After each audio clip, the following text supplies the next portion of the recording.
जय श्री राधे। हर हर महादेव। दोस्तों, आज हम अधिक मास की कृष्ण पक्ष गणेश चतुर्थी व्रत की कथा आपको सुनाएंगे।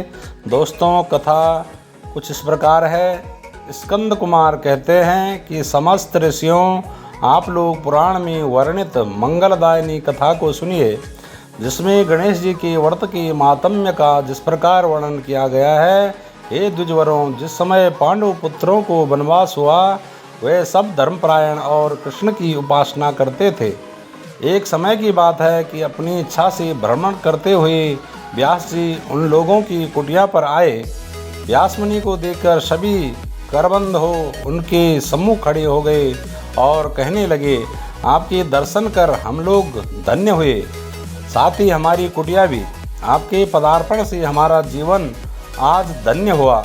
आज हम लोगों का सब कुछ सफल हुआ, क्योंकि आपका दर्शन संपूर्ण कष्टों का निवारक है। आपने मेरी कुटिया में पदार्पण किया है, अतः हम लोग आपका स्वागत करते हैं।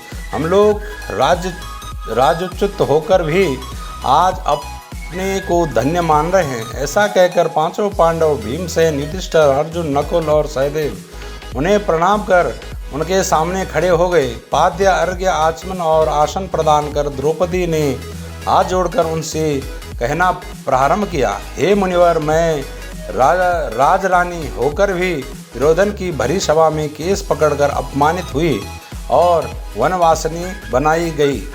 अब मैं क्या उपाय करूं जिससे हमारे सभी कलेशों का शमन हो तथा हमारे शत्रुओं की पराजय हो।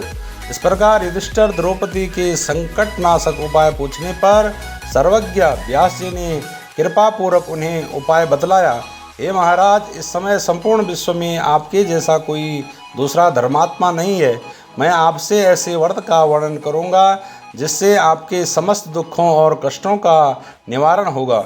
वह व्रत शुभदायक, फलदायक, दिव्य और पृथ्वी पर सभी मनोरथों को पूर्ण करने वाला है। इस व्रत के करने से विद्यार्थियों को विद्या और धनार्थियों को धन लाभ होता है। इस संबंध में एक प्राचीन उपाख्यान का वर्णन करता हूँ। हे युधिष्ठिर, आप सुने। प्राचीन काल में सतयुग में चंद्रसेन नामक एक राजा हुए। वे अपनी रानी के साथ दीक्षा लेकर परिवार के सहित रहते थे।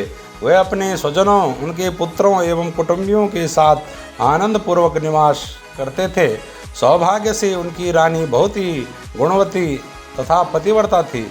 हे राजन युधिष्ठिर, उनका नाम रत्नावली था। वह पतिव्रत का पालन करने वाली थी।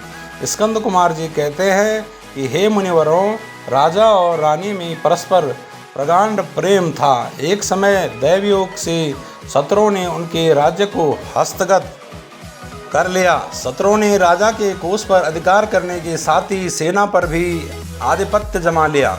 राजा का साथ अपने भाई बंधुओं से छूट गया। राजा भ्रष्ट होकर राजा अपनी रानी रत्नावली के साथ वन में चले गए। एक ही वस्त्र में लिपटे हुए दंपति भूख प्यास से विकल हो गए। हे युधिष्ठिर, रानी रत्नावली के साथ राजा अकेले वन में भटकने लगे।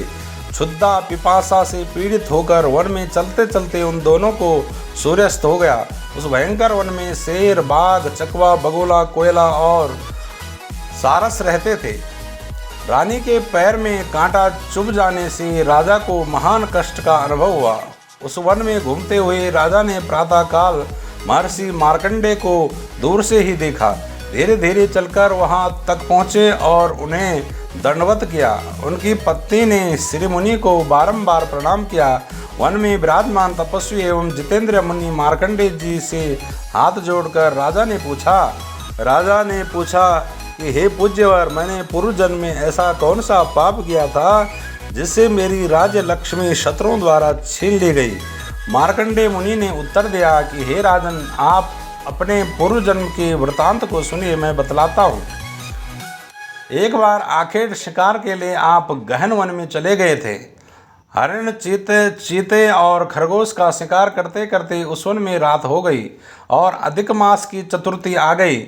उस वन में आपने एक सुंदर सरोवर देखा और उसके किनारे लाल रंग की साड़ी पहने हुए नाग कन्याओं को देखा। वे सब गणेश जी की पूजा कर रही थी। यह देखकर आपको बड़ा आश्चर्य हुआ। आपने वहाँ पहुंचकर बड़ी नम्रतापूर्वक पूछा कि हे स्वर्गगामिनी देवियों, गणेश जी की पूजा कैसे करनी चाहिए, मुझे बतलाए। हे लालनाओं, इसका प्रभाव बतलाए, क्योंकि मैं भी पूजन करना चाहता हूँ।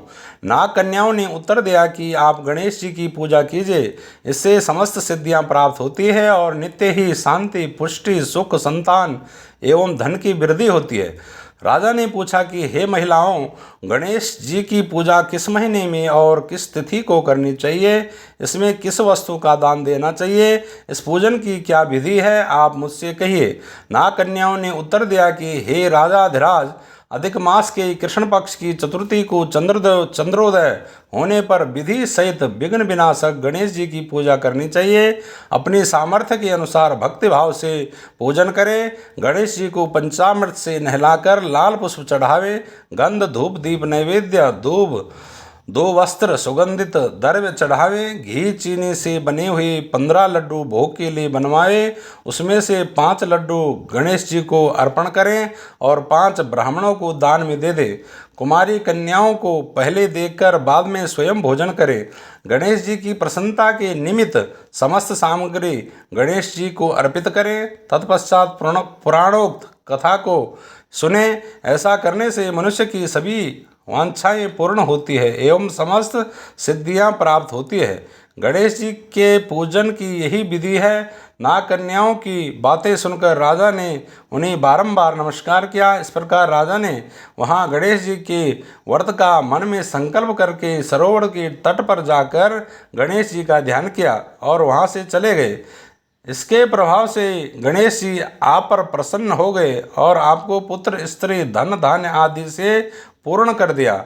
आपके महल में रत्नों के हार, स्वर्ण, गौ, हाथी एवं घोड़ों का अभाव न रहा। परंतु कुछ दिनों के बाद आप धन गर्वित होकर व्रत करना भूल गए। इसके अंतर आप उस जन्म में मृत्यु को प्राप्त हुए। हे राजन, उस जन्म में जो पूजन किया था उसके प्रभाव से आपका जन्म राजवंश में हुआ और सहृदय की मित्रता, सुंदर नारी का समागम एवं सुंदर शरीर की प्राप्ति होने से धनमद में आकर आपने व्रत करना छोड़ दिया, जिसके कारण आपकी ऐसी दुर्गति हुई है।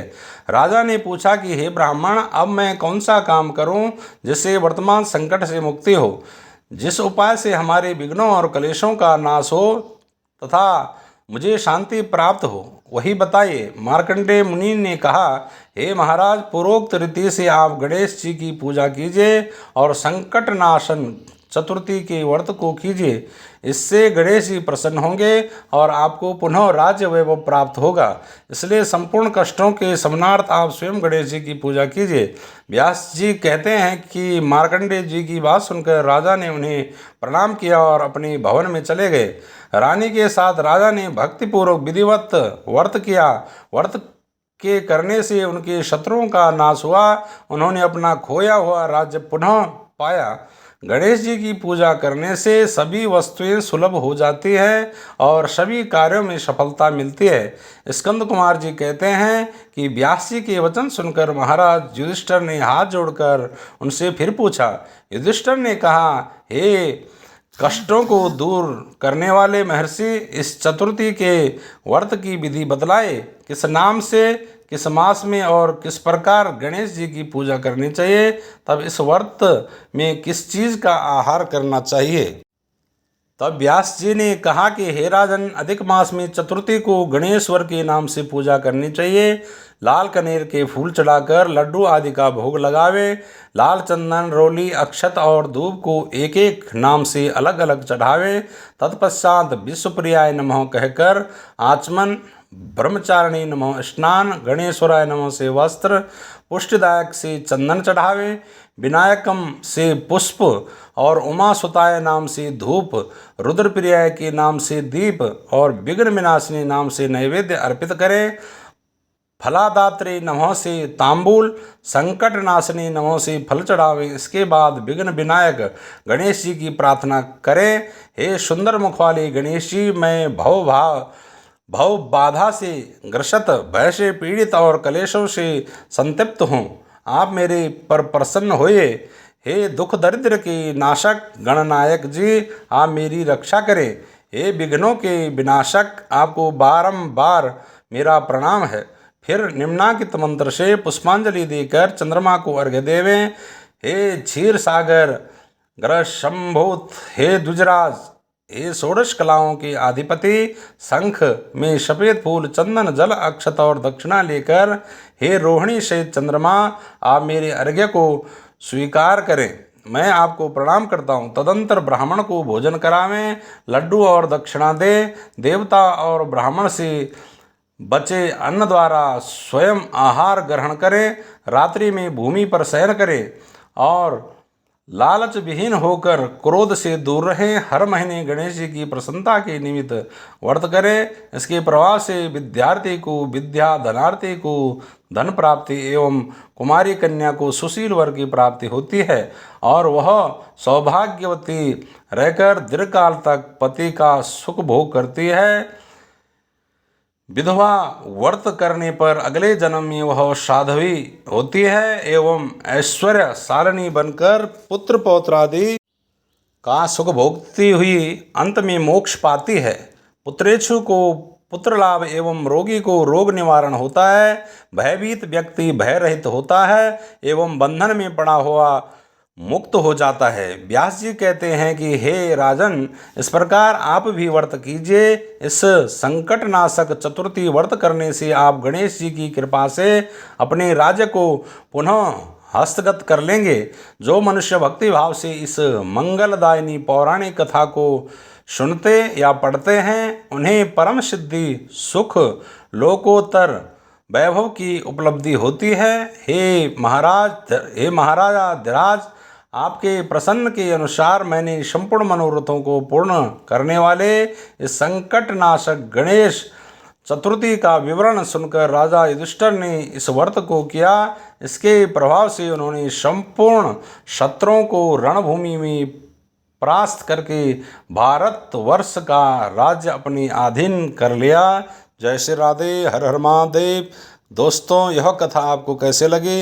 अच्छी लगी तो इसको शेयर ज़रूर करें और हमारे चैनल को सब्सक्राइब करना ना भूलें। जय श्री राधे, जय हो भगवान गणेश की।